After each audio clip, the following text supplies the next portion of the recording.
In the attic, this return duct has got a big hole in it, so it's pulling in air from the attic. And then all of the collars are not sealed throughout the system. So these are all pretty aggressive leak points, including these junctions. So we're losing a lot of air from the air conditioning system into the attic. So they can be sealed, and that will help to improve. Like this one here's got a silicone seal on it. That'll help to improve the efficiency. The design is not all that great either. There are a lot of choke points on these ducts. So we're pulling in air from the attic into the system. The system leaks. And then inside the system is a low level of dirt. It's kind of adhered to the system here.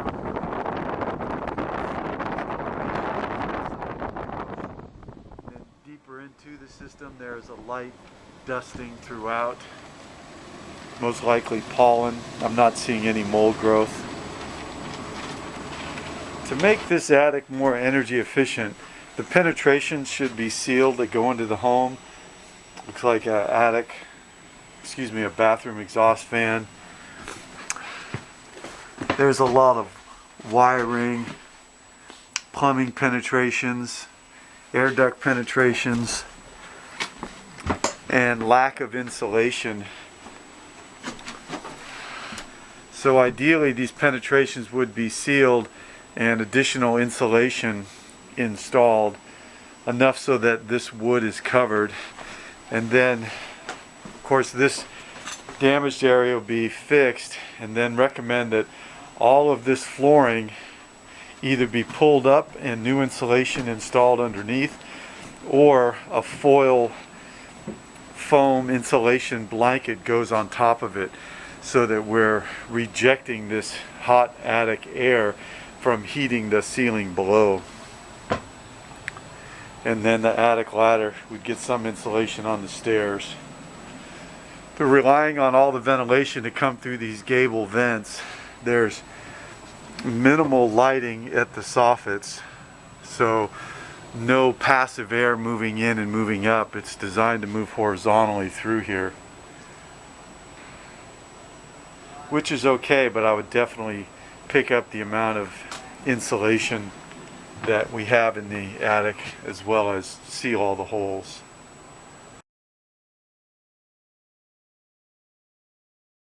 Here we have a basement and crawl space combined together. There's an operational dehumidifier that discharges. The challenge with this is that you are using a dehumidifier, however the basement is open to the crawl space, and the crawl space has open foundation vents. So the outside air comes in, causes the dehumidifier to run. Underneath the moisture barrier, which is not sealed, moisture forms. And that's why we have mold growth on the ductwork, is because of this high humidity that's able to enter into the basement. So this probably runs all the time. In addition, none of the ductwork is sealed, so we're losing a significant amount of conditioned air into this space. You can see the large holes, the air streams.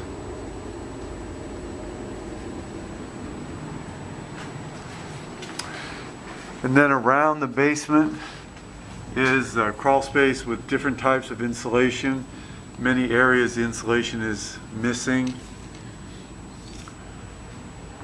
A lot of penetrations that go into the floor, so whatever air quality you have down here in the basement is going to get into the home. There is a humidifier that no longer is operational, and recommend that this be detached. Typically we find mold growth in these older units. This metal main trunk is internally lined, and it is frayed. However, I don't see any visual mold growth. Well, maybe a little bit.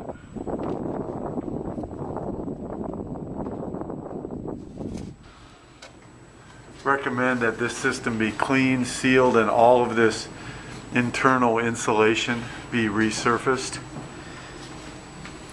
And another crawl space, different type of insulation. Leaves entering in the space. So unfortunately we have two microclimates. One is this crawl space that's attached to this basement, which is attached to the home directly and then indirectly through all the leaks in the ductwork. Like here on the return side, this pulls in the air from the crawl space, the basement and crawl space, right into the ductwork and is then distributed throughout the house. There is mold in the basement. The majority of that is on the external insulation of the air ducts because these are condensating seasonally as warm, moist air comes in from outside and cool air runs through the ducts. Signs of fecal matter from cave crickets, but all in all the subfloor looks in good shape as far as mold goes. But here's a classic example of penetrations right into the home, so the mold that's growing down here is able to get into the living area. And then lastly, because we have open combustion appliances in both the gas furnace and the water heater, that there's some concerns about being a completely closed basement because these appliances need makeup air for combustion so as not to allow for backdrafting. Here in this crawl space, we see there's been apparently a lot of erosion on the foundation brick. There's a lot of missing grout in here. And then all the shiny is caused by slugs that are moving in here, so it indicates there's been a lot of moisture in this area, as well as the effervescence showing that moisture has been moving through these walls. It looks like the grade is up here, suggests that water diversion be done out front to minimize any water coming into the crawl space. These secondary lines are also metal ducts, but they are insulated on the outside, and the insulation is contaminated with mold growth. The mold will come off of this fairly well with wet wiping versus replacing these ducts with flexible ducts. But we're dumping a fair amount of mold into the home. But these can be changed out or cleaned and then wet wiped.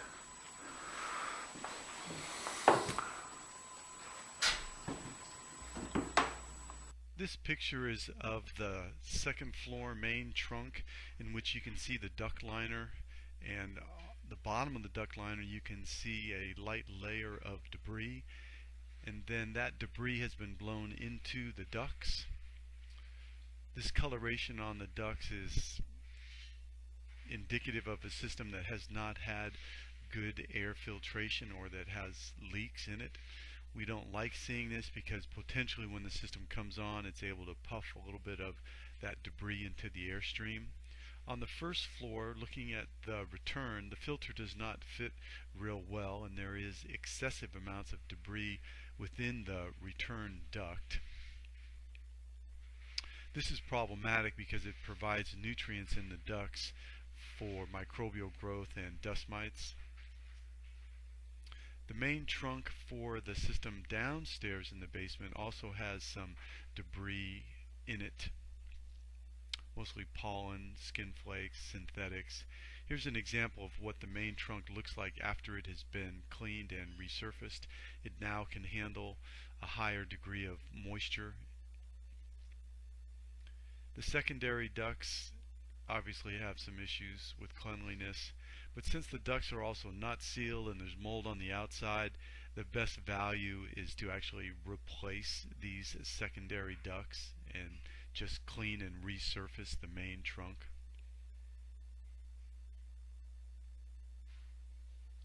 Air in the basement is able to get into the living area through these gaps in the floor.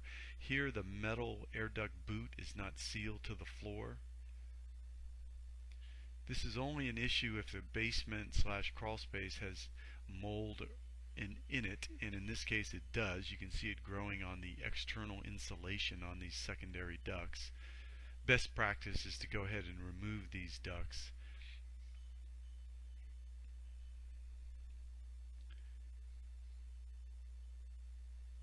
Here's an example of where the ducts are not sealed. You can see the airstream. It doesn't look like much, but when it runs over and over, all these little leaks add up to a fair amount of energy loss.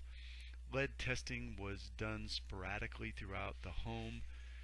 No areas was the lead test positive. We did test in numerous areas: the infant's room, the second floor bedroom, the dining room, kitchen cabinet, and home exterior. The basement is surrounded on at least 3 sides by a crawl space.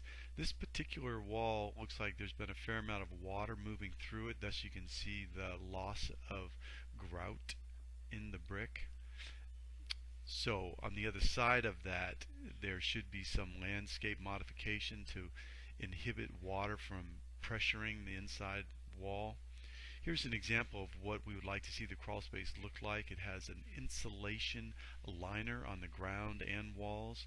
This will help to significantly keep the crawl space and basement warmer and inhibits future mold growth.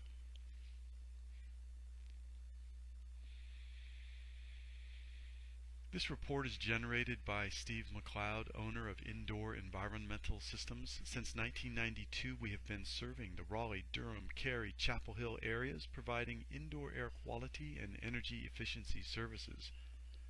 Our goal is to make your home healthier and more energy efficient, which reduces your carbon footprint and helps slow down our planet's changing climate.